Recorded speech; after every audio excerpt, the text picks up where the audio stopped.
Rakstvieta, kur lasījumu šajā rītā kopīgai atcerēju, visu šo nedēļu dzīvoju manās domās, sirdī un arī lasot, pārlasot, gatavoties, domāju par šiem vārdiem.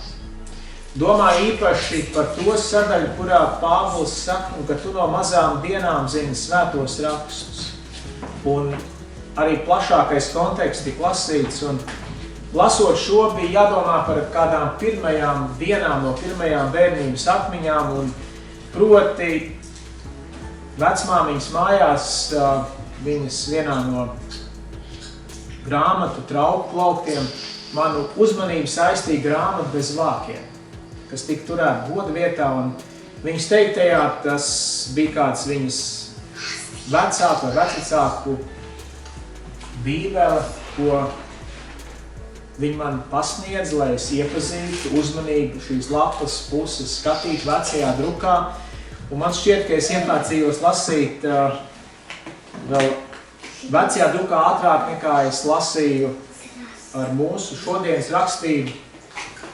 Bet šī grāmata bija īpaša ar to, ka viņa tika pasniegta kā Dieva vārds. Kā pirmais, kas mani saistīja, un proti arī tālāk šie vārdi pavadīti ar vēstu, ko vecmāmiņa sacīja. Arī tas, ko baznīcā varēja dzirdēt. Un proti, man ir liela pateicība, ka tā bija pirmā grāmata, ko es varēju uzlūkot, ielūkoties, grāmata, pie kuras joprojām tiek aicināts apstāties. Un iekšo lasītajā par Pāvilu viņš saka no mazām dienām, un te kāds teikt, mēs vairs neesam tajā vecuma posmā, par kur tu savās atmiņās runā.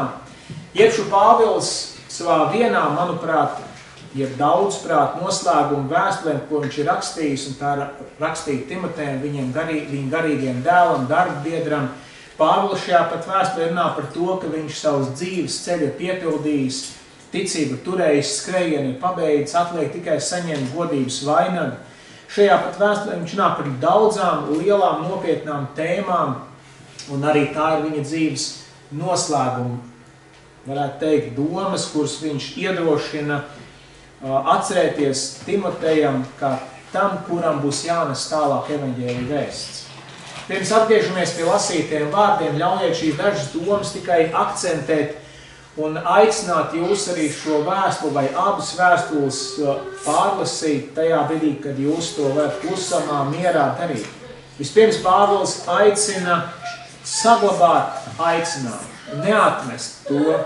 Varbūt, ka Timotejs savā dzīves posmā bija nonācis kādā, varbūt pārbaudījuma brīdī, varbūt šaubu brīdī, varbūt kādā brīdī, kad liekas ir vajāšanas, jo arī šajā vēstulē runa par vajāšanām, kā saglabāt aicinājumu, ko Dievs ir devis cauri dzīves grūtībām. Pāvils aicina saglabāt. Viņš aicina arī turēties pie neliekoļotas ticības, pie tādas, kādas viņas ir. Es gribētu aicināt brāļu māsu dzīvē, ka mums izdotos vairāk atklātības. Jo reizēm ir tā, ka arī baznīcai un draudzēm var piemest kāda pareizā ārējā ārējais ietvars, kā tam visam ir jāizskatās, jāizklausās. Un reizēm cilvēks savā sirdīs ir tālu no tā. Neliekuļot ticību nozīmē arī to, ka savās attiecībās ar Dievu un citiem tu esi īsts un patiess un allaž tiecies tuvāk Kristum. Pie šī vien jau būtu atsevišķa uzmanība, pie ko varētu domāt, bet varbūt kādā citā reizē. Pāvils aicina apliecināt kungu, pastāvēt ciešanās. Viņš atgādina par to drošību Kristū, kas ir dota attiecībā uz glābšanu. Viņš runā par veselīgu mācību. Viņš aicina stiprināties žēlistībā, nodot tālāk saņemto mācību uzticīgiem cilvēkiem. Nomirt un augšām celties kopā ar Kristu, bēgt no jaunekļu iekārībām, nomainīt dzīves saturu pret jaunu saturu, neķildoties, būt laipnam pamācīšanā. Viņš arī raksturo pēdējos laikus, proti, kādi būs laiki, kurā cilvēks dzīvos. Un kā kontrasts tam, viņš saka tos vārdus, ko jau lasījām sākumā. Jeb šo pasauli iet savu gaitu, pasauli iet savu ceļu, tā mutuļos sevī vārās savā prātā un neprātā, kārībās un dzīves lietās, lai kur dotos pasauli. Timotejam Pāvils saka, bet tu. Lūk, tas ir kaut kas ļoti personisks. Reizēm apkārt notiekošais var ietekmēt tieši vai netieši mūsu. Mani tas ietekmē, man to ir jāatzīst. Liekas, ka dažkārt ir lietas, ko apkārtējā sabiedrība normalizē vai pasaka, tagad ir tāds laiks un lietām tagad tā mēdz notikt, tā, tas ir labi. Tas ir pasaules vērtējums. Par to arī šodien nerunāsim. Mēs katrs varam no savas dzīves pieredzes redzēt, dzirdēt, nojaust, aptvert to, kas apkārt notiek. Bet tas, ko mēs lasām šajā rītā, bet tu paliec. Tu paliec, tas nozīmē uzticēties, un tas nozīmē arī par uzticību tam, ko tu esi saņēmis. Un lūk, ejot cauri dzīves ceļām, nevairs no mazām dienām, par kurām es sacīju savā bērnības atmiņās, bet esot šajā dzīves posmā, man joprojām ir jāpaliek un jums un mums katram pie tā, ko esam tajā dienā, kad nācām pie Kristus saņēmuši. Saglabāt kursu, saglabāt skatu uz kungu, par uzticību viņam, tu paliec. Daudz var aiziet, daudz var blandīties, daudz var visādā dzīves izvēlēs nonākt, bet tu paliec. Un kur tad Pāvils aicina palikt? Viņš saka, paliec mācībā. Nevis kādā vispārīgā, bet tajā, ko tu esi mācījies un par kuru tu esi pārliecinājies. No vairāk tu zini, kas tev to ir mācījis. Pāvils norāda uz sevi, varbūt uz citiem, kas kopā viņi ir kalpojuši. Tātad vērtība, ko Pāvils piešķir Dievu vārdam un mācībai, tā ir augsta. Palikt mācībā. Palikt tajā, ko apustuļi caur saņēmuši no Kristus ir nesuši tālāk, un tas tiek nests joprojām, un arī šodien par to vēlos atgādināt sev un mums. Tātad, pirmais, ko šajā rītā dzirdam, paliec. Šeit nav runa par to, ka tu netiec aicināts doties tālāk sekot Kristu. Nē, tas to neizslēdz. Ar vārdu palikt nozīmē palikt stipri, iesakņotam savā ticībā uz kungu. Palikt nozīmē šajā vietā iesakņotam mācībā, ko tu esi saņēmis. Tajā, ko saka, nav nekā jauna, bet to ir svarīgi atcerēties atkal un atkal. Jo vēlreiz, ja mēs lasītu iepriekš nodaļa aprakstīto, tur Pāvils raksturo par laikiem, kādi sekos. Kad cilvēku dzīves dažādām plosošām kaislībām un lietām, kurās cilvēki iestiks, viņš aicina no tā nošķirties. Un tālāk viņš runā par to arī, kas palīdz. Ne tikai palikšana tādā, varbūt nenoteiktā veidā, bet viņš runā, ka šī palikšana ir cieši saistīta ar zināšanām par rakstiem. Un tāpēc, lai tālākajās domu minūtēs mēs varam apstāties pie 15. panta un ka tu no mazām dienām. Tu atkal Pāvils ļoti personīgi, ļoti tieši, un kad mēs domājam par Dievu vārdu kā tādu, Dievu vārdā mēs tiekam aicināti satikties ar Dievu pašu, jo kā lasījām no evaņģēlī, ko kungs Kristus saka, ka pienāks brīdis, kad debesis un zeme zudīs. Viss pazīstamais kļūs, aizies nebūtībā. Bet ir kaut kas paliks. Tie ir paša Dieva dotie vārdi.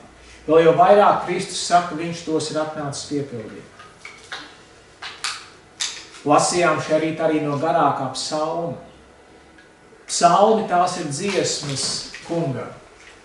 Un varam tikai iztēloties, kā cilvēki tajā tālajā senatnē dodoties ceļā uz templi vai arī savos ikdienas dievkalpojumos dziedāja šo garo psalmu. Varbūt viņi dziedāja par fragmentiem, jo šis psalms ir rakstīts īpašā ebreju valodas tādā formā, kur 8 panti sākas ar kādu noteiktu ebreju alfabētu burtu un tā iziet cauri visam šim psalmam. Mēs to nezinām droši, bet zinām, ka garākais psalms Bībelē nav veltīts kādām citām tēmām, bet Dieva vārdam. Un tam, cik nozīmīgs ir Dieva vārds ticīgi cilvēka dzīvē. Dažkārt Dieva vārds tiek salīdzināts ar gaismu. Vai tad mūsu dzīvē nav brīži, kad mēs šaubamies? Vai dzīves ceļā nav brīži, kad liekas, kur spērt nākamo soli? Reizēm sajūtas ir klusas. Reizēm ir lietas, kuras mēs paši gribam varbūt satvert un labāk saprast, un tad ir vajadzīgs kāds atbalsta punkts. Un šis atbalsta punkts, es jau domāju, ka kāds ir atbraucis uz Dievnamu, vai kā senos laikos, un vecmāmītā sacīja. Tas noteikti ir ļoti normāli, viss ir kārtībā. Viņa teica, ka sestdienas vakaros vectēvs ir noturējis vakaru lūkšanu, un tad svētdienas rītā ir iejūgts sirds, un tad ir vai nu braukts uz Enguras luterāņu baznīcu, vai uz Mērsēku baptistu baznīcu. Tie noteikti bija brīnišķīgi laiki. Tas bija vesels piedzīvojums, un paldies, katra skaņa kaut ko asociēja atmiņās, un arī mēs katrs ar šo, bet es atvainojos par šo nelielu atkāpi. Tātad svētie raksti ir tie, kuros Dievs vēlas mūs satikt. Arī 1. Pētera vēstulē ir teikts kārojiet, kā patlabam piedzimuši bērni pēc garīgi tīra piena. Tāpat kungs augstpriestera lūkšanā ir lūdzis, lai viņi ir kā viens, un arī viņš ir lūdzis, lai paliekam viņu vārdos. Ir tik daudz par to runāts, un arī Pāvils Timotejam visa cita starpā par veselīgo mācību, par pastāvēšanu ciešanās, par grūtībām, par lietām, kuras viņš viņam atstāja kā nākamajam vadītājam. Viņš runā, ka tu no mazām dienām zini. Jā, Timotejs tajā brīdī ir jaunā dzīves posmā, varbūt bērnībā, gluži vairs ne, bet jaunībā. Un šeit ir jādomā par to, ka jau no mazām dienām cilvēka dzīvē ir kāds saturs, ko mēs ieliekam kā vecāki mūsu bērnos, ko ieliek mūsu bērnos audzināšanas iestādes vai izglītības iestādes. Viss tas, ko mūsu bērni saņem, ir kāds vērtīgs saturs viņa dzīvē. Bet pāri šim vērtīgajam saturam ir visvērtīgākais saturs. Un lūk, Pāvils atgādina, ka zināt no bērnības svētos rakstus ir ļoti būtiski. Salmana gudrības grāmatā ir runāts par to, lai mēs mācam bērnam viņu ceļu. Un ka viņš pat vecumā nonācis neatkāpsies no tā. Lūk, laiks, ko mēs varam veltīt, lai mūsu mazajiem bērniem dotu svēto rakstu mācību, ir pats labākais laiks, ko varam viņiem dāvāt. Protams, ka mēs mūsu mīļos bērnus aprūpējam un gādājam viņu vajadzībās, lai viņiem nekā netrūktu. Bet pāri tam, lai Dievs dod mums laiku atrast, un ne tikai atrast, bet atvēlēt tam, lai kopīgi lasīt, lūgt, vai runāt ar bērniem par to, kā Dieva vārds ir mainījis un turpina mainīt mūsu dzīves. No mazām dienām. Tātad neatlikt arī šajā gadījumā kaut kādu uz vēlāku laiku. Dažkārt var būt tāda doma, gan jau paaugsies, tad mēs runāsim. Manas dzīves vērtīgākās patiesības. Es neesmu iegūs augstskolā vai teoloģijas seminārā. Kur es to iegūvu? Svētdienas skolā vai vecvecāku stāstītajā. Varbūt tādā nozīmē, ka sēžot pie galda, tiekot mācīts, izturēties pieklājīgi, laipni, cilvēciski, atcerēties par to, ka Dievs ir radījis šo pasauli, par to, ka viņš mīl katru no mums. Tās ir kāds vienkāršos vārdos pateikts, bet tās ir lielākās patiesības, kas joprojām mani vada, kad es veidoju attiecības ar līdzcilvēkiem, kad es uzlūkoju cilvēkus sev līdzās, kad es atceros par to, kā man izturēties pret viņiem, kad es atceros to, ka dzīves dažādās vētrās, kur top mētāts, es atnāku atpakaļ savā bērnības atmiņā un saku, kungs, šodien es atkal izvēlos sekot tev. Šodien es vēlos sekot tev. piedod, ka lietas, cik sarežģīts es esmu radījis ap sevi un pacēju cauri, bet es gribu atnākt atkal tur, kur es tevi satiku. Tā ir kāda izvēle, kas man ir dota tāpēc, ka kādā dzīves posmā, kad es biju mazās bērnu dienās, bija cilvēki, kas ieguldīja laiku, lai manī dot to patiesību, kas man joprojām ir dārga. Mīļie vecāki, vecvecāki, brāļi, māsas, dosim viens otram šo labāko, ko varam dot. Ne tikai tās lietas, kas varbūt ir mūsu fiziskajām ikdienas vajadzībām vajadzīgas, ne tikai mūsu izglītošanai, bet tam, kas patiesi ir pārlaicīgs. Manuprāt, ka attiecības ar kungu, attiecības ar līdzcilvēkiem un attiecības ar Dievu vārdu ir vienīgais, ko mēs paņemsim līdzi. Un kāpēc gan zināt? Jo tā jau es vairāk kārt sacīju. Dievu vārdu pazīšana mūs ved tuvāk tam, kā mēs varam iepazīt pašu radītāju. Caur šo vārdu zināšanu mums ir iespējams dziļākas attiecības ar radītāju. Kad tu no mazām dienām zini, vārds zini šeit nav nejauši.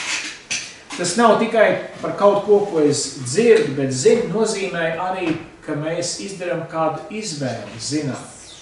Lai zinātu, ir vajadzīgs laiks, ko veltam, ir vajadzīga piepūle, ko mēs ieliekam tajā. Ir vajadzīga arī disciplīna un atkārtošana. Lai mēs varētu teikt, mēs zinām svētos rakstus, mums tos ir jālasa. Lai tos lasīt, ir jādomā par prioritātēm. Vai es veltīšu kādu mirkli vēl kaut kam, kas ir mazāk svarīgs, izniekošu laiku, vai meklējuši rīt agrumā, lai lasītu Dievu vārdu. Arī svētos rakstos par to ir runāts, par naktīm, kad pārdomājam, vai rīt agrumā. Mīļie klausītāji, kad mēs plānojam savas dzīves laiku, kad mēs plānojam savu dienu, atvēlēsim to labāko laiku savām attiecībām ar Dievu, un tad, kā nākamo labākajām attiecībām ar saviem ģimenes ļaudiem un cilvēkiem, un tad lūkosim lāpīt to pasauli, kurā dzīvojam. Bet nekā savādāk. Ja mēs aizmirsīsim pabarot savu dvēseli, ja mēs aizmirsīsim pateikt sev tuvējiem mīļajiem cilvēkiem, bērniem, dzīves draugiem, sievām, vīriem, brāļiem, māsām, vecākiem, labus vārdus no tā kunga, ko esam saņēmuši, patiesus, neviltotus, nemākslotus, kāda jēga būs no skriešanas pāri pasaulē. Manuprāt, šī ir vieta, kur iedarētos atcerēties Džima Eliota vārdus. Ja esat tos no manis dzirdējuši, tad atļaušos tos atkārtot. Džims Eliots, viens no kristiešu martīriem, misionāriem, kurš arī rakstīja dienas grāmatu, plašākai zināšanai viņš un viņa draugi nesa evaņģēliju vēstu kādā no iezemiešu ciltīm, un kādā no vizītēm viņi tika nogalināti. Un viņš pirms tam rakstīja kādā no dienas grāmatas lapspusēm, ka tas nav muļķis, kurš atdod to, ko nevar paturēt, lai iegūtu to, ko nevar pazaudēt. Mums ir joprojām jādzīvo šajā pasaulē. Mums joprojām ir jārisina lietas, ko pasaule mums paprasa vai kas saistās ar ikdienu. Bet ir jāatcerās, ka šīm lietām ir pakārtot nozīme. Neatdosim tām galveno. Kam gan atdosim galveno nozīmi? Atdosim laikam, ko varam veltīt ar Dievu. Laikam, ko varam veltīt pie svētiem rakstiem. Atkal no jauna apstāties pie vārdiem, kas mūs var pārsteigt, satvert, kā Pāvils tālāk raksto, ka šie vārdi ir Dieva doti. Tā nav kāda cilvēka liecība. Jā, cilvēks ir bijis tas, ar ko Dievs ir runājis. Bet joprojām tie ir Dieva ievest vārdi. Tātad, kad tu tagad personīgi, nevis kādi citi. Tas ir svarīgi arī tāpēc, ka kādi citi manas ģimenes cilvēki kādā dzīves posmā teica, tu dēls, klausi, mamma, tu dzīvo kā vajag, un tie cilvēki man to sakot, es redzu, paši ir izdarījuši pavisam citas izvēles. Bet tu gan seko, tu nedari tā, kā es daru. Man vienmēr tas ir bijis ļoti grūti uztverams, liekas ļoti pretrunīgi. Tātad nevis kādam citam ir jāsako, bet tev ir jāsako tam, ko Dieva vārds mums aicina. Un arī šajā vietā ir vērts atcerēties par tiem, varbūt, vārdiem, ko kādi ir teikuši par pasaules mainīšanu, par lieliem aicinājumu mērķiem, kur šī atziņa sākas ar to, ja tu būtu mainījis sevi, varbūt kaut kas būtu mainījies tavā ģimenē, varbūt tālāk tavā draudzē, pilsētā, valstī. Tātad viss, ar ko mūsu dzīvē būtu vērts sākties ikdienas, ir laiks ar Dievu, caur viņu vārdu, laiks lūkšanā, pārdomās, atzīšanās, kā dievkalpojuma sākumā sacīja, ka ienākšana dievnamā ir atzīšanās. Katru reizi, kad mēs atveram Dievu vārdu, tā arī ir atzīšanās. Tā ir atzīšanās, ka nekas un neviens cits man nespēj tā piepildīt, kā Dievu vārdu, ko viņš pats ir devis. Un man jāsaka, tie ir patiesi. Pietiekam laiku šajā pasaulē dzīvot, es saprotu, ka man patīk klausīties brīnišķīgu mūziku, man patīk labas lietas, ko es spēju lasīt, uztvert, tāpat kā jums iztīts. Mēs kā cilvēki novērtējam lietas, kuras ir skaistas un jaukas.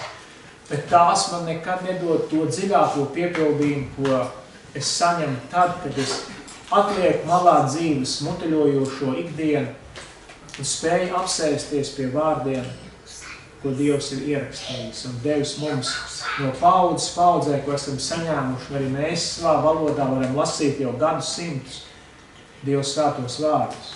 Tie patiesi piepildi, tie pabaro. Arī vecajā derībā Ecēla grāmatā runāts ņem un ēd. Un tur ir aprakstīts par to, ka Dieva vārdi ir jālieto, nevis būt kaut kur goda vietā turot vien, bet Dieva vārdam ir jābūt mūsos. Un tālāk jau tie pie mums darīs savu labo vārdu. Bet atcerieties, lai zinātu, tur viss sāks ar izvēli. Man jau liekas, ka ar vāru, ne tikai liekas, bet es zinu, Dievs ar vāru nevienam negribēs sev sekot, lai mēs, mēs bērniem mācam, stāstam, atbilstoši viņu interesēm spējai saprast, bet tie, kas esam jau pieaugušā vecumā, tā vienmēr būs izvēle starp kaut ko, kas pēc kāda laika pārstās būt aktuāls un izvēle būt pie paša svarīgākā.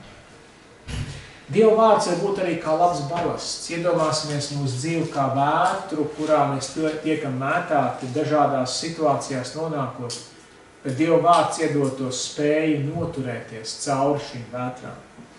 Par to Pāvils šeit runā. Viņš tālāk par to apraksta tikai citiem vārdiem. Vai tad mums nav vajadzīgs kāds nopietns balasts mūsu dzīves kuģim, ja tā var sacīt? Noteikti, ka tāds ir vajadzīgs. Lai Dievs palīdz, ka mēs to vienmēr atzīstam, ne tikai tad, kad par to dzirdam, bet kad mēs katrs, kad jau teicu, kad plānojam savu dzīvi, pie tā atnākam. Tātad laiks un piepūle, atkārtošana, disciplīna. Atceros atkal es reizēm sev pārmetu, ka es to nedaru vairs, bet veids, kā es vislabāk atcerējos rakstus un kad tos mācījos, katru rītu pirms autobusu Zēngures jūras skolu man ved no Mērsaka ciema, es nezinu, kā es to spēju vecuma posmā, piecelties vēl agrāk, izlasīt kādus rakstu gabalus un tad pārrakstīt ar roku tās rakstu vietas, kas man tajā rītā ir uzrunājuši. Un pārrakstot, tās vieglāk palika atmiņā. Katram ir savu veidu atmiņa, kādam tā ir uz redzi, kādam pārrakstot, kādam lasot, katram tā ir sava, bet atrodiet veidu, kā Dieva vārds jūs var sasniegt, lai tas paliek jūsos. Daudz cilvēki ir teikuši, ja kas būtu tā lieta, ko tu ņemtu līdzi, tu varētu vienu paņemt līdzi no priekšmetiem, kaut kur tu nonāktu. Es gribētu teikt, ka Dieva vārds ir bijis daudzu izvēlu, un es teiktu, ka arī tā varētu būt mana izvēle. Kāds gan teikt, varbūt tur kāds cits lietas ir vajadzīgas izdzīvošanai, bet pāri tam Dieva vārds ir tas, kas cilvēkus stiprina arī grūtos brīžos. Svētos rakstus, ka tu zini, mēs visi kaut ko zinām, kaut ko esam apguvuši un turpinam apgūt, bet Pāvils saka, ka tu zini svētos rakstus. ar šiem vārdiem svētos rakstus, viņš atgādina, ka tas ir labākais saturs, ka tās autoritāte Dieva, autoritāte, ka Dievs tos ir devis. Un te atkal jāatzīst, ka mēs jau sevi piepildām. Man ir jāatzīstas, ka reizēm tā mazā kastīte, kas arī stāvums palodas, viņa, kad es paskatos tajās atskaitēs, es nežēlīgi daudz pazaudēju laiku šeit. Pat ir kauns par to. Un tā ir viena no manām lietām, ar kuru ir jāatzīstas, Dievs palīdz man tā vietā, lai skatītos kaut ko, liekas, ikdienas dzīvē, ko kāds ir ielicis un ievietojis, vienkārši to neņemt tik daudz savās rokās, kā apsēsties kaut kur vienatnē un pārlasīt. Ziniet, ko tas dod praktiski? Atceroties laikus ar Dievu vārdu, manā sirdī vienmēr ir ienācis miers un prieks. Mēs dažkārt gribam tās sajūtas par mieru un prieku. Un ziniet, to nevar iedot pasauli tā, kā viņi mums to sola, bet to var iedot laiks ar Dievu vārdu. Es necenšos jūs pārliecināt vai pierunāt, vai iemānīt. Es gribētu teikt, Dieva vārds mūs pārsteigs tikai tad un tā, ja mēs paši augsim brīvprātīgi laiku savā dzīvē atvēlēt. Tā arī ir galvenā doma šai svētdienai. Un tad dzīves ceļā mēs vērosim un redzēsim, kā šis laiks ar Dievu vārdu tālāk palīdz ieraudzīt, sakārtot, izgaismot to telpu, kurā mēs atrodamies, lai mēs labākus lēmumus pieņemtu attiecībā uz savu dzīvi. Par to arī šeit ir tālāk teikts, jo šie svētie raksti spēja padarīt tevi gudru, pestīšanai vispirms caur ticību uz kungu Jēzu.